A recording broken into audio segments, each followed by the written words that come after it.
का हो? बड़ा आज मिजाज में लगत बाटू, का बात बा हो? खुशी एक बात बने का सकी तब मिजाज में ना रहा का हो? अरे कौन बात बा हो, हमको बता दा। सुना सुनावा। राजा जी की बोलिया, राजा जी के बोलिया मिठाइयों से मीठ बा। राजा जी के बोलिया मिठाइयों से मीठ बा। राजा जी के बोलिया मिठाइयों से मीठ बा। राजा जी के बोलिया झारे जाबा के सिया बाजारिया में हिट बा। झारे जाबा के सिया बाजारिया में हिट बा। राजा जी के बोलिया मिठाइयों से मीठ बा। राजा जी के बोलिया मिठाइयों से मीठ बा। राजा जी के बोलिया मिठाइयों से मीठ बा। राजा जी के बोलिया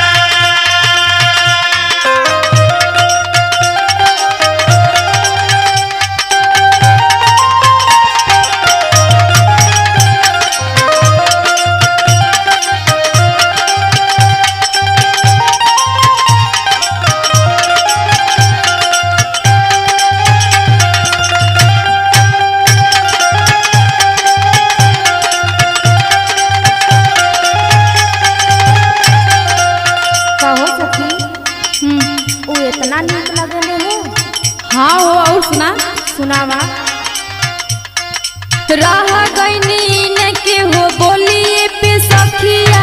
बोलिए पे सखिया हो, बोलिए पे सखिया, बोलिए पे सखिया हो, बोलिए पे सखिया कितना सुंदर देखा हवे इनका रखिया। हवे इनका रखिया हो, हवे इनका रखिया, हवे इनका रखिया हो, हवे इनका रखिया और सुनाइए सखी। सुनावा। एकदम हीरवा जैसे बॉडी इनकर फिट बा।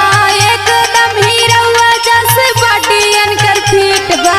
राजा जी की बोलिया मिठाइयों से मीठ बा। राजा जी के बोलिया मिठाइयों से मीठ बा।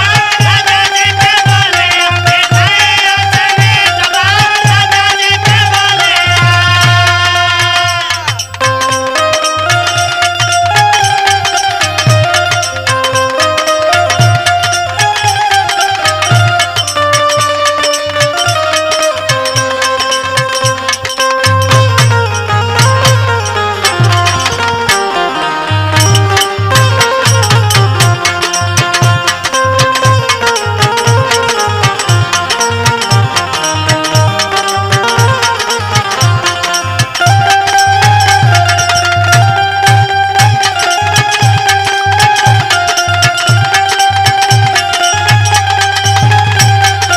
अच्छा एक बात सही सही बतावा। बोला कबो तोहरे और उनके में झगड़ा ना होला?